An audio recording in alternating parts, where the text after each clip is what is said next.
Okay, it's time to give this a try. Best to do this outside if you can.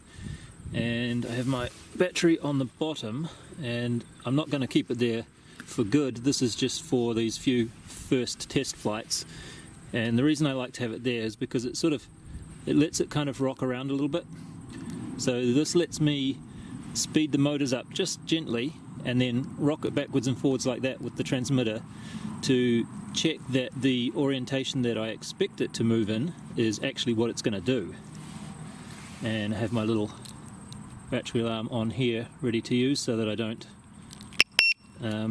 over discharge the battery. One thing you might want to do before you even put the propellers on is just to power it up, so let it calibrate like that, and then on your radio arm it. And once again, I've set it to motor stop so that it's not going to spin the motors right yet, but it will when I use the throttle. So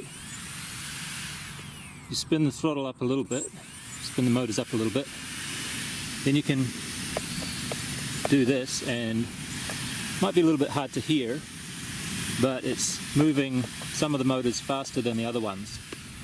So you can just sort of listen for, let me just disarm that, otherwise it's going to stay beeping. So you can just listen for the movement that you expect. So when you roll the stick to the left, you should expect to hear these two motors going faster than the ones on the left, and so on. Anyway, I think it's okay, so let me just put the propellers on. I'll take a few extra steps backwards, and now I'm going to arm it and raise the throttle just a little bit until all of the motors are spinning, just a tiny bit. And it shouldn't do anything crazy at this point. If it spins around like that, or if it just flips up and goes into a spinning ball of fury, you've got something wrong.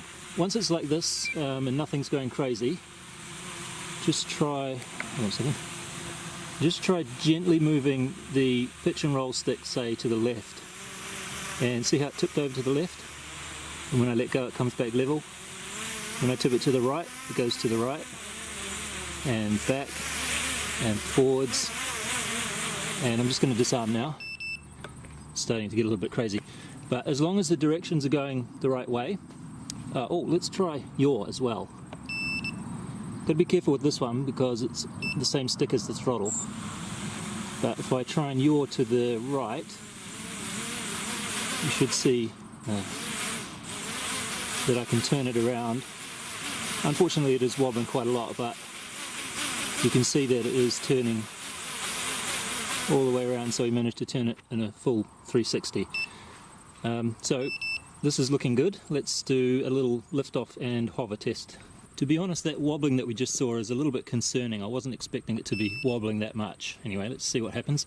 So face it away from you so that all of your movements are going to be easy to manage. And just increase the throttle until it lifts off the ground.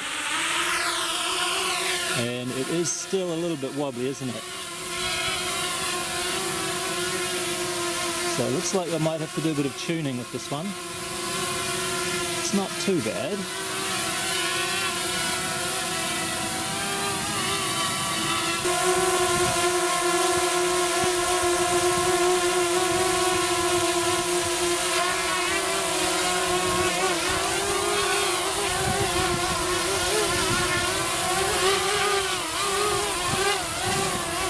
Okay, yeah, it's looking alright, but when I let go of the stick, you can see it'll waggle, quite a waggle.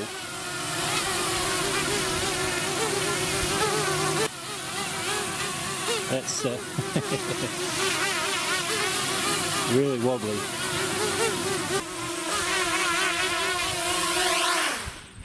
And there's a bit of a knack to landing, and I find the best way to land is to bring it down at a reasonable speed and then try and brake it just before it hits the ground, and when it's about a couple of centimeters or so away from the ground, just quickly cut the throttle, because again, if you let it touch the ground while the flight controller is trying to control it, the bumping against the ground will interfere with the flight controller's calculations.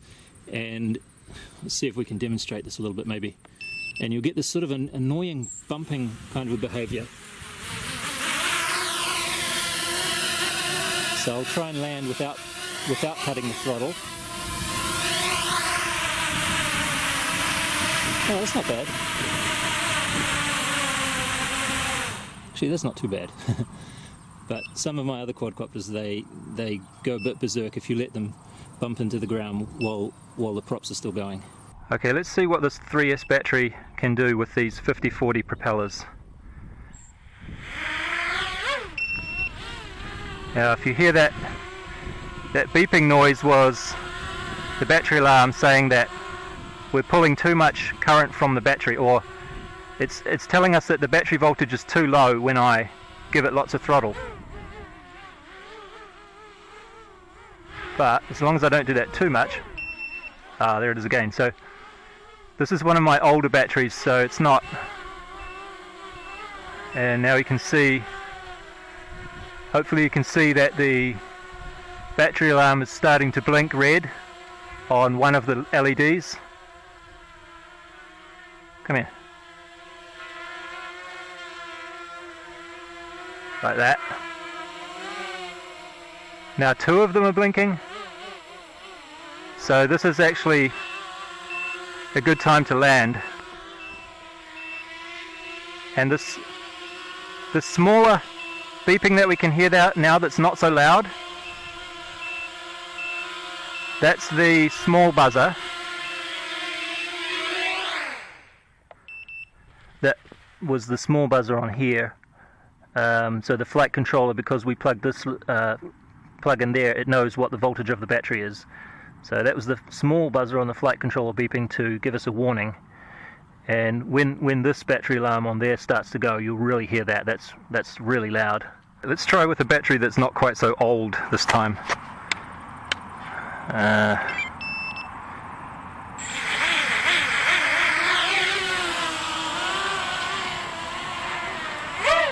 Oh, there we go. It's also a slightly smaller battery, but it's still a 3-cell.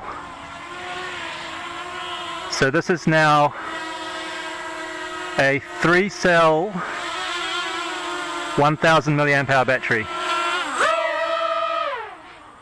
Whoa, it's wobbly.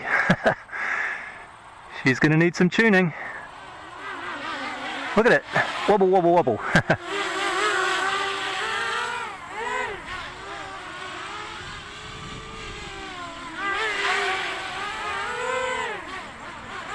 Wow. That's actually pretty terrible. I'm surprised. Thought it would be better. It's okay in a hover.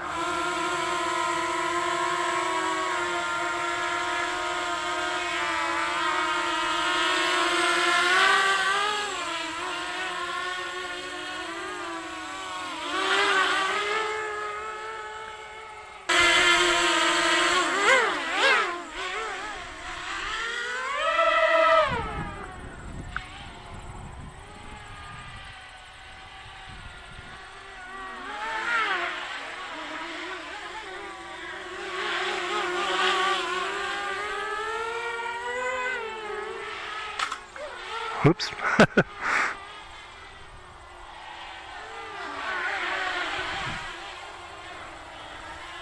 That was lucky. I'm just checking the battery every now and then, see how it's going. Looks fine.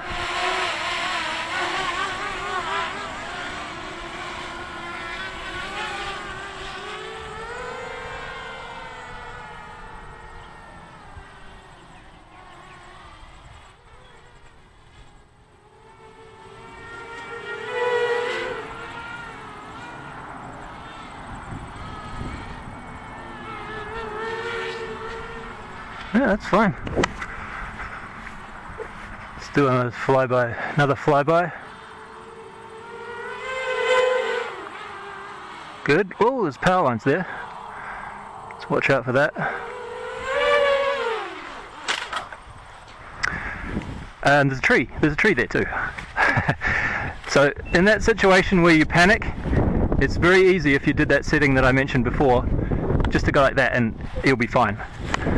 Well, quadcopter might not be fine, and here's a problem that I I don't use those battery alarms so much anymore because of this issue,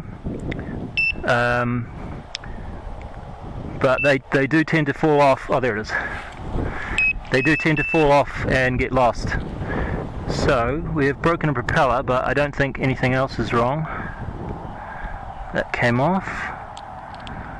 Looks like a few of the pins have bent in, but they should still work. Actually, I should disconnect the battery before I fiddle around with it. But I think everything is okay apart from that broken propeller, so let's put another battery on and give it another try. Well, it looks like that crash might have caused a little bit more than just some bent pins. As you can see, we're getting this beeping, 2 long beeps and then 5 short beeps. I'm actually not sure what that means, so I'm going to have to look that up on the internet and figure out what that error code means and what we can do about it. Okay, my investigations led me to this page. This is a very good page actually. I should probably link to this in the description. But the problem that I was seeing was this one here. Why does my flight controller blink or beep lots of times when powering up? And it says here that 5 short beeps followed by some long beeps indicates an error code. The number of the long blinks indicates the error. So 2, accelerometer or gyro sensor is missing. And if we look a little bit further down, it says the most common one seems to be error 2, where the gyro can't be found. This is caused by a bad sensor or bad connections to the sensor. Could happen because of a bad crash. And it goes on to say that basically this means that the flight controller is screwed because the gyro and the CPU are on the same board in this case. But having a little bit more experience, I thought that's a bit strange. That wasn't a bad crash really. So I thought it was a bit strange that just a little crash like that could do it. But on closer inspection of these pins that got bent, you can see these 2 plugs got pushed down. And if we look a little bit further there, you can see that those pins just by my fingernail are actually bending over to the point where they're touching onto the pins next to them. And I'm not exactly sure which these ones were, but having these pins touching each other cannot be good. So I'm just going to bend the pins straight so that none of them are touching each other, and hopefully that is all that is necessary. Okay, I've changed the props over.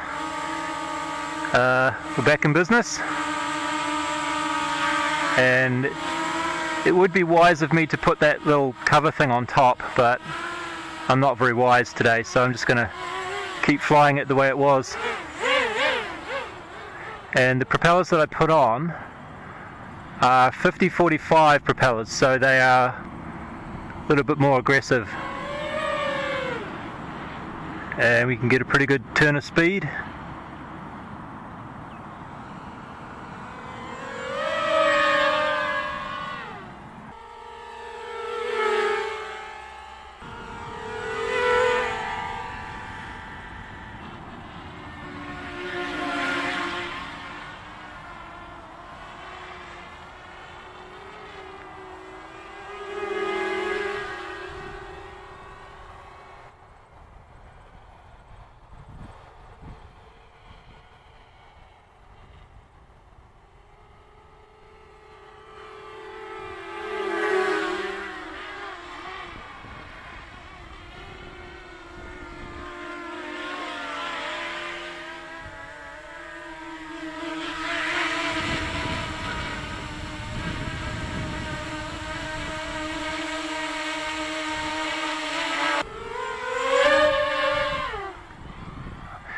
Alright, so it's very wobbly, but it's flying.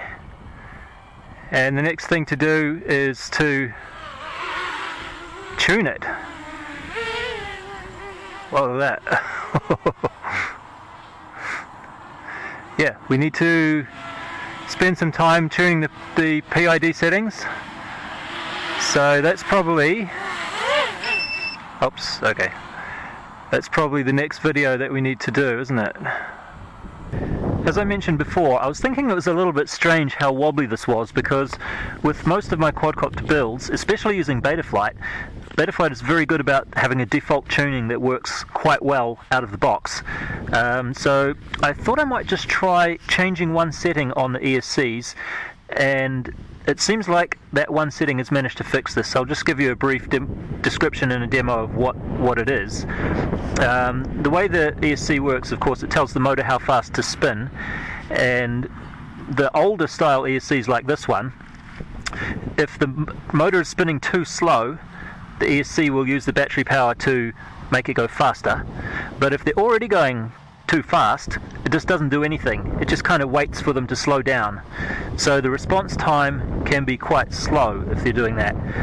But there is a setting, and these ESCs actually do have it, but they don't have it on by default. And it's a setting called active braking. And what that does is that when the propeller is going too fast, the ESC will actually try and spin the motor in the opposite direction, just briefly, and that will cause it to slow down so that it can as quick as it can, it will meet the instructions that the flight controller is telling it to do. And I think that Betaflight is expecting to have that kind of a system available, because when I tried this now, works quite nicely. So I'll just give you a look at that. Actually, we may be able to see, let's just see what it looks like. Hang on. So when I cut the throttle here, the propellers will stop a lot quicker than they did before, because it's braking the propellers, it's trying to get them to stop.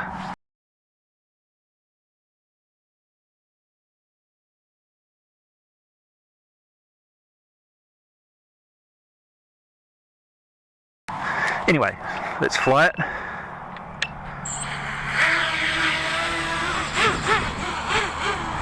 And we'll see a lot less wobbling. So this is of course me doing that, but when I let it go like that, it just sort of levels itself nice and smooth. Alright, so I'm going to let go, and we don't have any of that messy wibbling and wobbling like we had before. So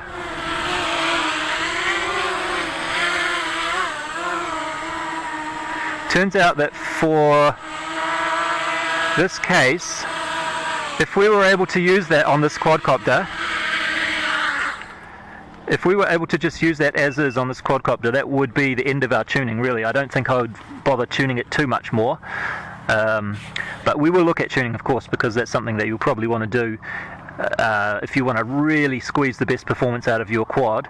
But the reason I don't really want to do that with this quadcopter so much is because of these prop nuts that we've got on here. And as I mentioned earlier, these prop nuts are not lock nuts.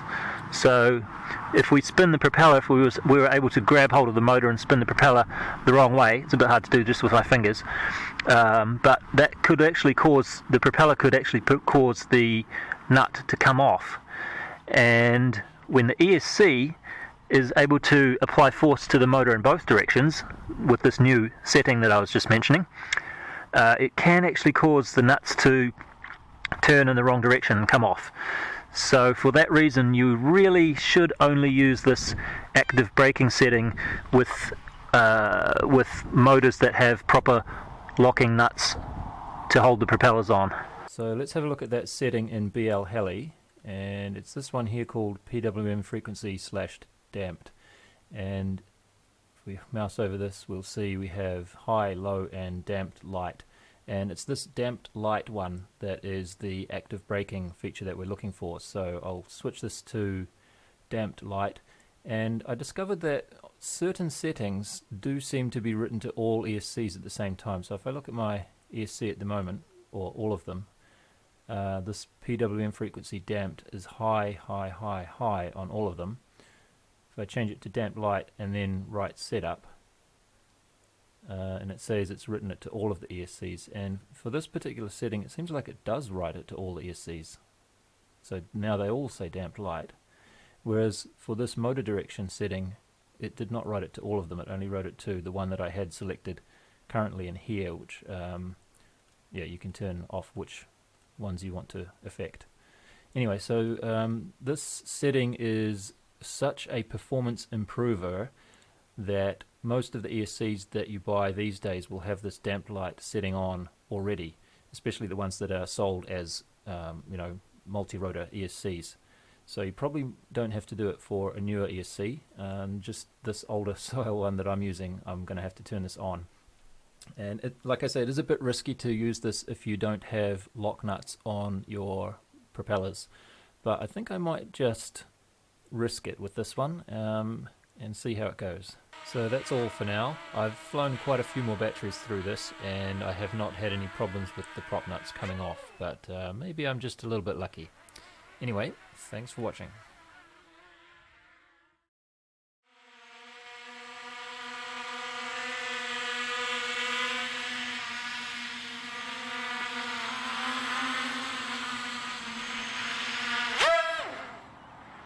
Holy moly.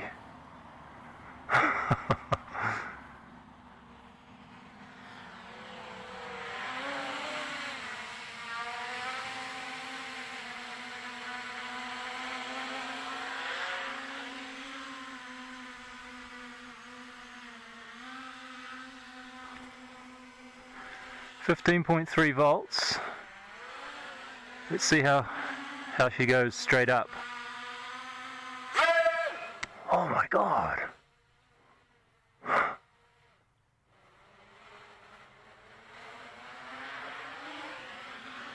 Man, this is going to be a blast to fly an FPV.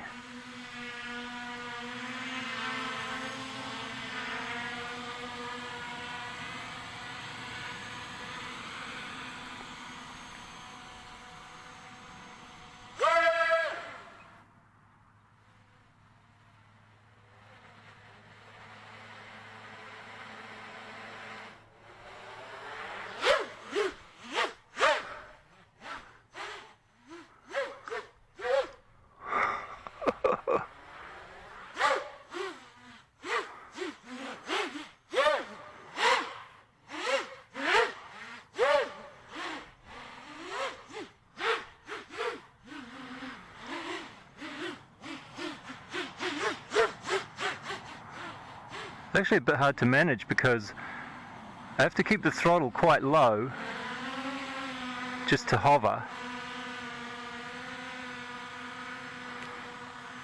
Oh, it's about 40%, isn't it? So it's not too bad.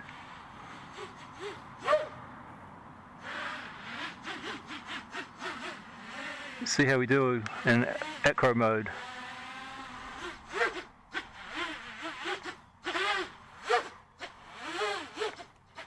Nice. Quite snappy.